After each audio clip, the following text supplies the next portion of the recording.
এই ওকে একটা মানে কি বলে, ওকে একটা ইয়ে দিচ্ছি যে ও মেন্টালি যেন এখানে ডেলি আসতে হবে, তো সে যেন মেন্টালি ইয়ে থাকে না, ওখানে গেলে যে কাকু দেয় সে আদরও করে। সুতরাং একটু, আর আমি তো ভালো হইতেছি ইনশাআল্লাহ, ভালো করার মালিক আল্লাহ। জিঞ্জার চালু আছে, সব বুঝে।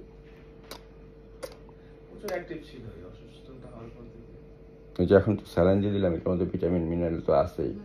এটা আস্তে আস্তে সারাদিন সারা রাত ধীরে ধীরে সে না খেলেও তার ওরাল, হ্যাঁ ওরাল গ্লুকোজের পানিটা দিবেন, তারপরে মধুর পানি 4 কাপের 1 কাপ পানি নিয়ে 1 ml মধু দিবেন, তারপরে মধ্যে টক দই দিবেন 3 ml দিয়ে ঘুটা দিয়ে ওটা অল্প অল্প করে খাওয়াবেন।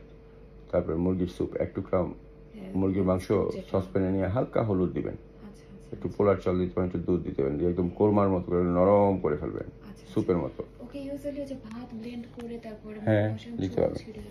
ভাতটা আসলে কার্বোহাইড্রেটটা ওদের বেশি দরকার না, ওদের বেশি দরকার হলো মাছ, মাংস মেইনলি দিবেন, মাছ, নানান ধরনের মাছ। এই ভাতের যেটা জাওয়ের মতো করেন ওটার